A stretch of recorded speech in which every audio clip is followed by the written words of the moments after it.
Today's video is sponsored by Picker's Grip. Stop dropped picks and pick rotation while playing with Picker's Grip. Made with all natural ingredients in Virginia. Check out their website to order. When you support my sponsor, this also supports my channel, and it's very much appreciated. Are Tonewoods a thing? Yes, they are. We're going to find out why.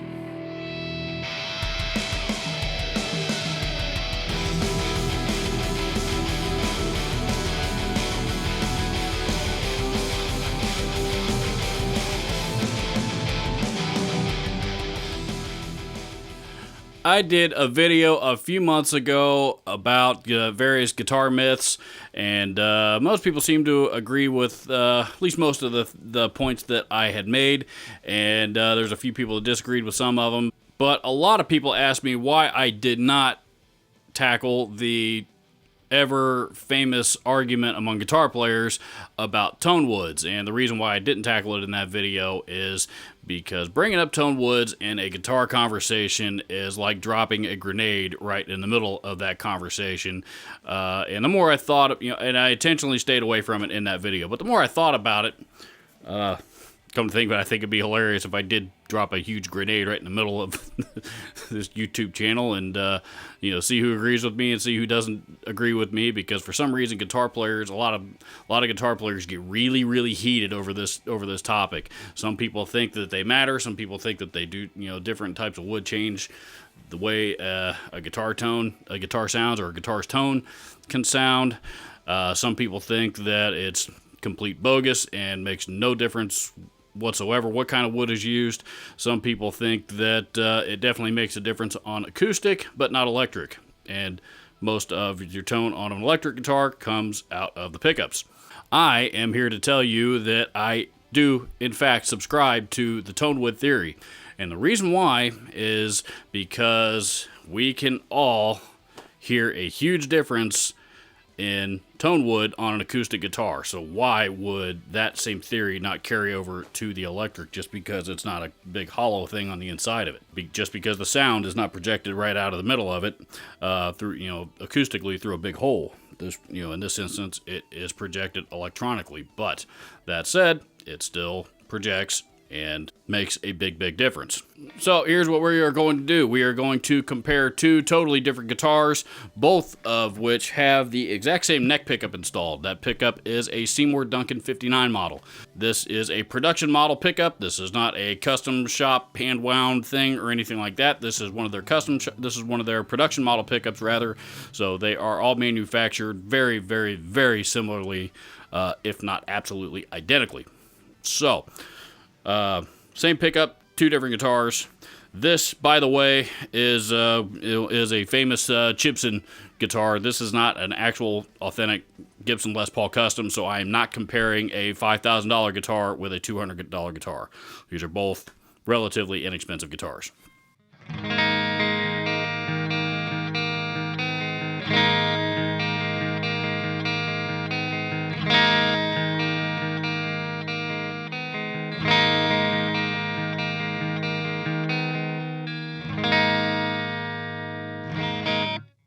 Now, this guitar is a Washburn Dimebag Darrell signature model called a 332. Again, relatively inexpensive guitar, one that I've had for a long, long time, and I've made a few modifications to it. One of those modifications being, of course, the 59 model, Seymour Duncan 59 model in the neck position. Beyond that, these are two totally different guitars. So, let's hear how this one sounds.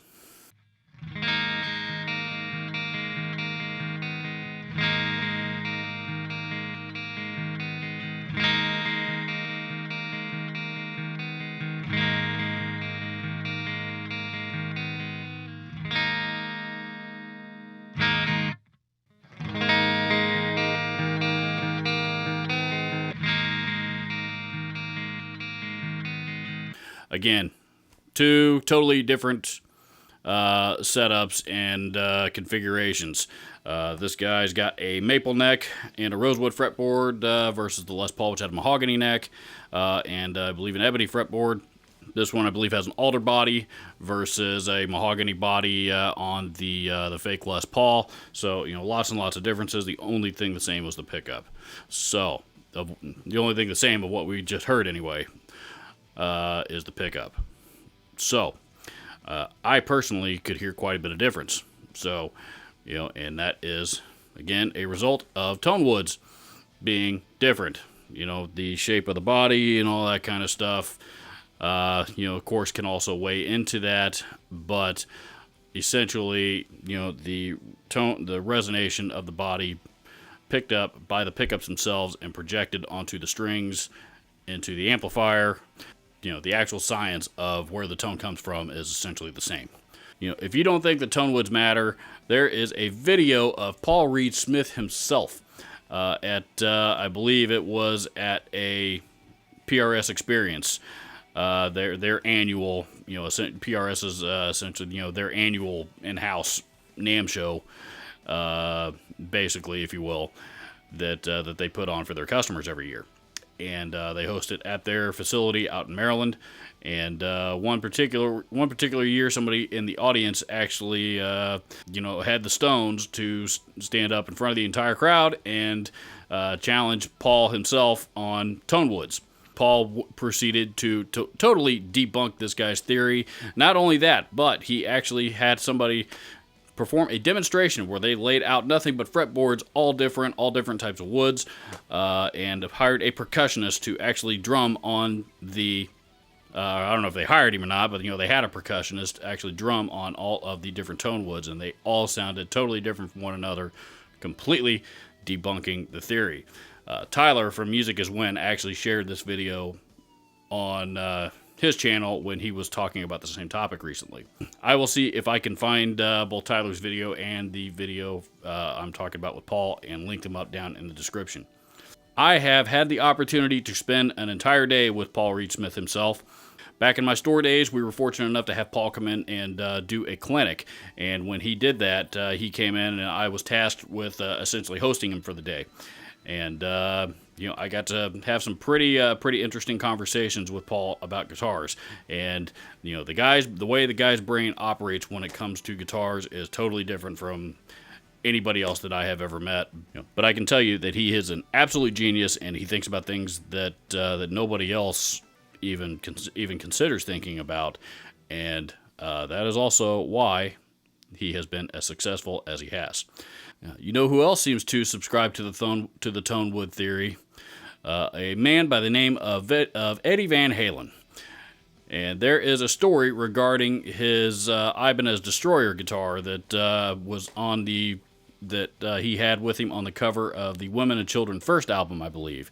And that guitar is very well known because not only did it have it was an Explorer shape type of body, but not only that, but it of course had Eddie's famous red and black and white stripe scheme on it that everybody knows him for. But the reason why that guitar is famous is because it actually was, when it was born and came out of the factory for the longest time, it was a solid piece of wood. Well, and I don't know if this happened one night when Eddie got drunk or whatever, but for whatever reason, he grabbed this guitar, stuck it up on a bench in a vise, grabbed a drill, and hacked out a huge triangle out of the body, and then stuck a turnbuckle between the what were now two horns, essentially to hold it together. And he discovered after that happened that he had taken out such a huge chunk of the wood itself that it just, after he was done with it, it didn't sound anywhere near as good as it did before he started hacking into it. Now, if you're anything like me, when I was reading this story for the first time, the first thought that crossed my mind when I got to this part of the story was, it's Eddie Van Halen. If he ruined his guitar, why didn't he just go buy another one? The reason why he didn't go buy another one is because the guitar that he had just finished hacking up was a Carina body and was essentially last year's model. The current year, Ibanez had changed the body wood and he couldn't get that guitar anymore. So he had to live with it because he couldn't buy a guitar, but he could not buy that same guitar with a Carina body anymore. So, Tonewood theories, is it real or not? I say yes. What say you? Discuss below. Also below, hit the subscribe button and the bell icon if you haven't already so that you don't miss out. Links to anything discussed will be down in the description. And of course, Your comments are always welcome. Here lately, I keep ending my videos by saying, I will see you in the next video, but the truth is, I don't know that I've ever seen a single one of you, but you always see me. So, I suppose you will see me in the next video.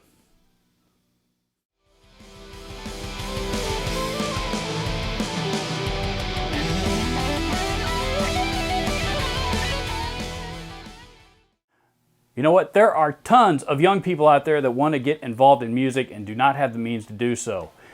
If you are watching this video, most likely you're a musician, and many experienced musicians have tons of broken and unwanted gear lying around that they're not doing anything with.